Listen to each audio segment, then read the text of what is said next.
The President of the Federal Republic of Nigeria, Muhammadu Buhari, has taken significant steps in providing a framework for the development of science and technology in the country by mainstreaming it into his national development strategy. President Buhari has proved his commitment by the 50% increment in the Tertiary Education Trust Fund's National Research Fund in the 2020 budget. The Board of Trustees and management of the agency, having realized the position of content, especially the place of research and development in global ranking of tertiary institutions, began a paradigm shift that connects industry with academia in a manner that converts research content into problem-solving products and services.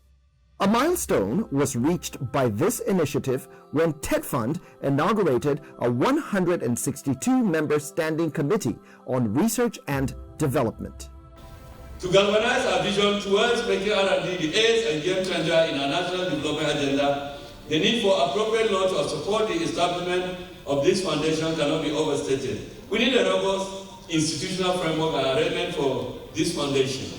I'm recommending a minimum annual budget threshold because we have to define the funding windows to support the foundation if it comes into being. Budgetary threshold of $1 billion. That is my suggestion, but we leave it to the committee to arrive at anything that they feel appropriate. I think that should be the minimum, $1 billion, and it is achievable because we still have some funds within the system, and I know the committee will work on that. If they identify them, bring them on board. And we remember that that's exactly what Academic Staff Union of Universities, ASU, did between 1990 and 1992 with the military government of former President Babangida to arrive at signing an agreement that gave back to ETF, that is today TETFund. It was innovation at its best. Professor Suleiman Elias Bogoro, the Executive Secretary of TETFund, is the inspiration for this paradigm shift. It is his firm belief that no country can take a place at the table of developed nations with capacity to lift its most vulnerable citizens out of poverty without a significant investment in research and development. The TETFund Standing Committee on Research and Development is comprised of some of the best minds and most accomplished professionals and seasoned academics across crucial sectors of the economy.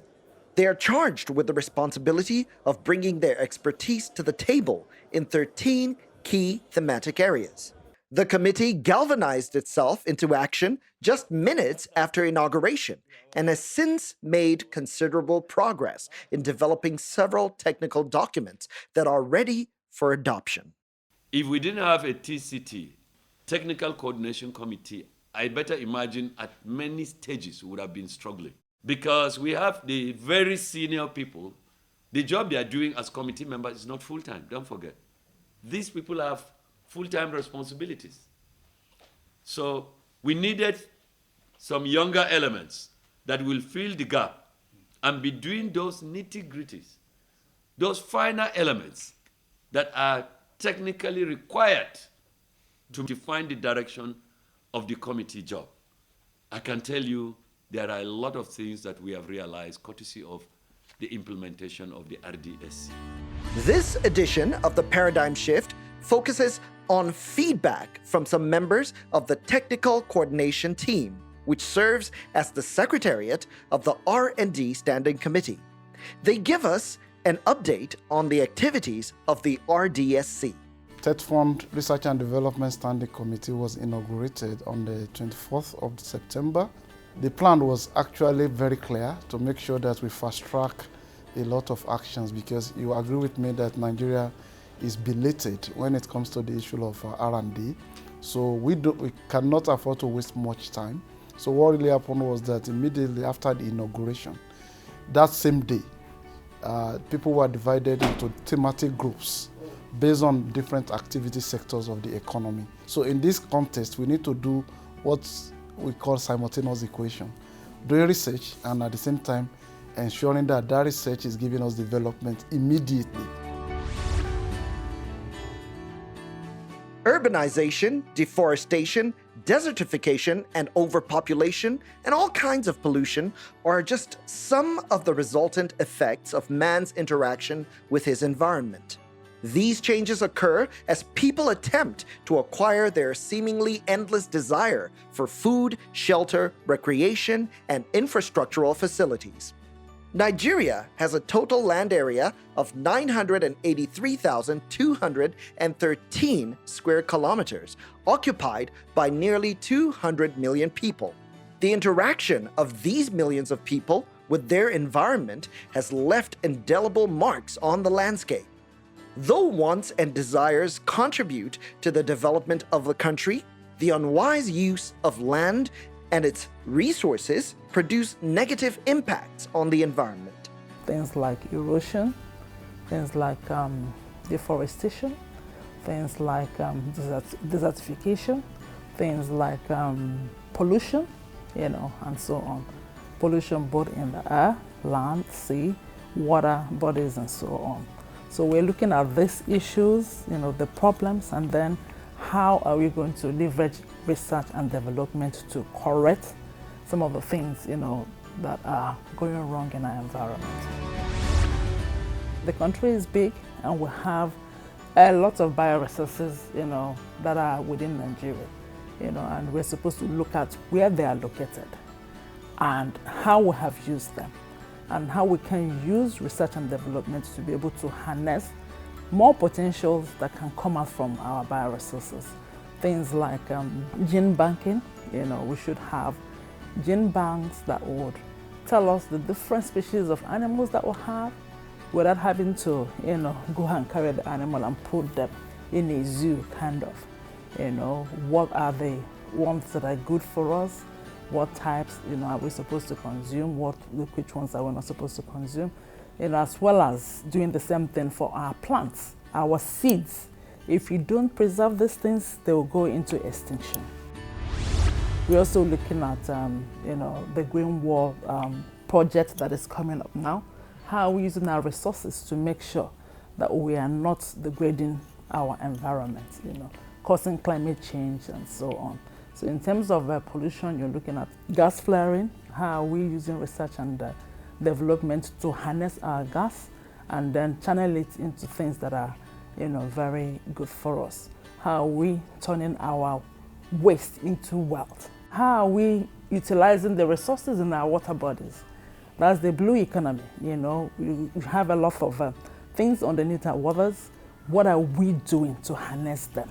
So all these are some of the things that the Environment and Bioresource Group, we're supposed to be looking at. In the second quarter of 2019, ICT contributed 13.8% of Nigeria's GDP calculations, as against oil and gas putting in 8.8% in comparison.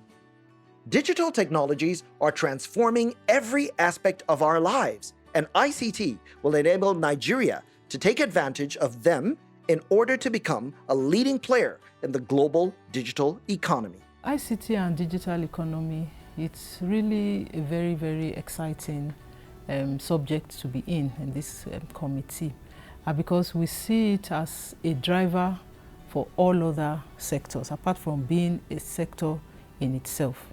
The RDSC can help to fast-track the development of our digital economy by supporting the implementation of President Buhari's Digital Economy Policy and Strategy document, which is based on 8 pillars. The pillars are developmental regulation, digital literacy and skills, solid infrastructure, service infrastructure, digital service development and promotion, soft infrastructure, digital society and emerging technologies, and indigenous content development and adoption. From what we saw when we went into the field, a lot of our young folks are far gone in this aspect, and they all need to be harnessed. We interacted with some of the private practitioners there's this disconnect between them and the regulators. They developed a lot of software, and instead of government agencies to patronize the locally developed ones, their pain is the fact that they rather go abroad, use Indian, applications, use those coming from the US, and this is costing us a lot because we have to pay licenses for such, applications that you get from abroad. We need to look inwards. We have brains that are developing, applications that can solve our own peculiar problems instead of depending on, the outside. So mostly is the fact that we need to have a greater local content in this particular industry. Hugely significant. There's going to be a lot of job opportunities, for our young ones to explore. Right now, a lot of I don't know if you know that so many of the commercialization aspects are becoming digital, even with the COVID-19. More things are being done online. When other businesses are having issues staying above board, it's not so in the digital economy. That is, everything is moving, into the virtual space. See what is happening with NIMC, for instance, trying to make sure we get the identification aspect of Nigerians, sorted out, because that is a baseline for you to be able to plan, for you to be able to know exactly what is required. And all of that is sorted out with ICT, So it's an area that if, there's enough emphasis, is going to, solve so many of our problems as a nation. Engineering practice in the modern sense was introduced into Nigeria with the colonial administration of the country. The major technological undertaking during the latter part of the 19th century was the development of infrastructure like public buildings and roads, telegraphy, and railway. It was only during the 1960s that the first professionally qualified engineers were produced locally. In Nigeria's modern economy, there is suddenly a need for focused engineering that would have the narrower objectives of the advancement and pursuit of excellence in technology and engineering, and the provision of a national platform for experts to pool their experience and insights and make input into public and private technical policy. I think there are so many things that we can do to be able to bring ourselves on board in terms of engineering. In farm, in space, in hospitals, in all areas of life, we see engineering all over. So one way to do it is what the Executive Secretary of TETFund has launched recently, to be able to bring all the think tanks in Nigeria to brainstorm on the way forward. One of the way forward, they said, is to make R&D the driver of our economy. And to be able to do that, you need to be able to prepare the ground, bring a kind of entity or an organization that will be able to now bring academia, bring entrepreneurs, bring government to a point, so that all of us can take advantage of that. The environmental analysis that we conducted recently highlighted the need for National Research and Development Foundation to be able to bring everybody together. We have seen potentials in Nigeria, but there are a lot of gaps in the sense that stakeholders are not at a point. Everybody is doing his own thing, and I think the paradigm shift will be to bring stakeholders together and make R&D the hub of our national economic growth. Very possible. In 2012, I turned down proposal of a job in the United States. We have so many of our Nigerians contributing very well to the US economy. So we can leverage on our think tanks in Nigeria, even in diaspora. And in Nigeria, we have so much left our people in diaspora behind what the events in Nigeria. I'm glad the government has brought up a Nigerian Diaspora Commission. I think they'll be able to do a lot. One way to go about it is to be able to conduct a kind of an assessment, which we did through TETFund. We assessed the situation in Nigeria, and we have seen that we have a lot of potentials. It is not too late. We have the institutions, we have people we can leverage on who are contributing to the advanced economies. I think what we need to do is to enhance what we have in Nigeria already. We have so many universities, that is a good advantage. All we need is to be able to now see how we can now develop linkages with people in diaspora so that they can come back to Nigeria, give back to Nigeria, be able to train people, be able to collaborate on research and development. I've interacted with the US laboratories. They are best laboratories in the world. From my experience in the local visit that we have conducted recently, most of our laboratories are not standardized. They turn out products which you can only see with your physical eye, but you don't know what that product could do.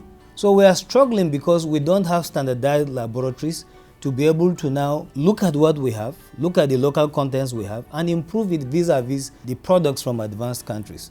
So to be able to do reverse or backward integration is to have a laboratory, a well-situated and standardized laboratory that can now characterize what is in existence, then look at how you can use your local content to be able to bring to bear what you have seen in existence. Nigeria has a fairly extensive infrastructure of roads, railroads, airports, and communication networks. The road system is by far the most important element in the country's transportation network, carrying about 95% of all the nation's goods and passengers. Infrastructure cuts across the entire spectrum of the national economy, from agriculture, mining, manufacturing, distributive trade, utilities, building and construction. You require infrastructure to support all activity sectors, including education, even government services. You need infrastructure. Diversifying the Nigerian economy will require huge investments in infrastructure, and the Nigerian government has identified this as a major priority. But given the current realities and the cash position of the Nigerian government, developing Nigeria's infrastructure will require significant private sector funding and strong collaborations between government and the private sector, and a medium to long-term view on the benefits and economic returns on investment in the country. Most of our critical infrastructures are even now decaying. Even to maintain them, we couldn't. In fact, from conceptualization to design, fabrication, construction, and commissioning, we are not heavy in the critical areas. So most of this infrastructure, is it in the area of power? Is it in the area of roads, rail, airports, and the rest of them, seaports? They were developed using foreign technology. And when they were coming, the way we procured them did not give us the leeway to eventually acquire the technology and be able to at least do maintenance. They were acquired in such a way that the critical mass of our own people, the scientists, the engineers, the technicians, we are not involved. So anytime we want to maintain, we have to call back those people who helped us. The same thing happened in building our industrial complexes, whether it's for aluminium, whether it's for iron and steel, whether it's for motor assembly plants. In every aspect of it, you see that we could not keep pace with maintenance and even building our own. So that continuous reliance on outsiders is one of the things that this fund is going to correct. It's a paradigm shift that this fund is bringing. Not that we have not been doing research and development all along. The first generation universities were built many years ago. Yet, we cannot do reverse engineering. We cannot acquire the skill. This is across all thematic groups. Now, what this fund is saying that inability to create strategic alliance between the industry sector and the academia and R&D institutions in Nigeria must be bridged. For instance, you want to do Mambeli hydropower station. From the design of that power station, fabrication of the parts, installation and test run, Nigerian engineers, some Nigerian companies. When you say Nigerian companies will be involved, the thing you are calling Nigerian company, if it is heavy on foreign engineers, foreign human beings, foreign machinery and equipment, that is not what we are talking about. We are talking about our universities and so many R&D institutions in this country. The relevant ones, if it's in the area of infrastructure, must be involved. If it is in the area of health, must be involved. If it is in the area of defense, must be involved. So that when our people take part in these things, and taking part is not just taking part as of the old. This time you are taking part so that the skills acquired in the course of taking part will rub off on the curricula of our tertiary institutions. Until you do that, you can never be indigenously industrialized. Even though primary education is officially free and compulsory in Nigeria, about 10.5 million of the country's children aged 5 to 14 years are not in school. Only 61% of 6 to 11-year-olds regularly attend primary school, and only 35.6% of children aged 36 to 59 months receive early childhood education.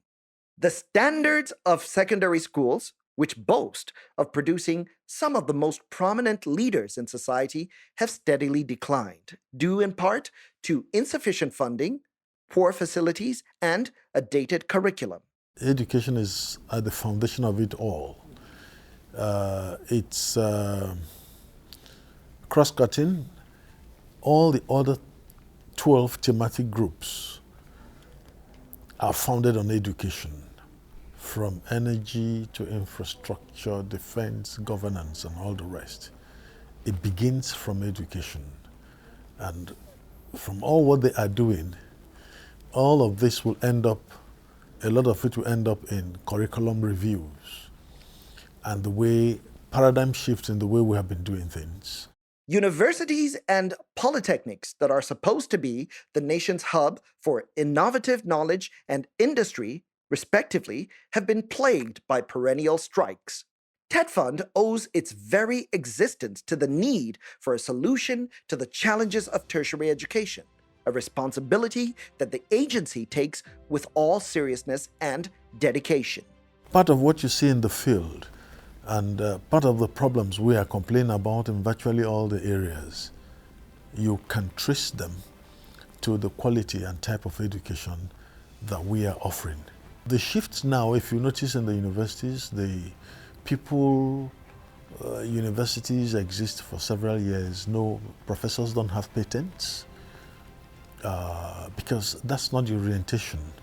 They publish to be promoted, but now we want every research in the university to be needs-driven, to be of the problem-solving type. No more going to the internet and cutting and pasting, and having so many papers just to be promoted, but with no patent. Researches that have no marketplace value, they are not commercializable.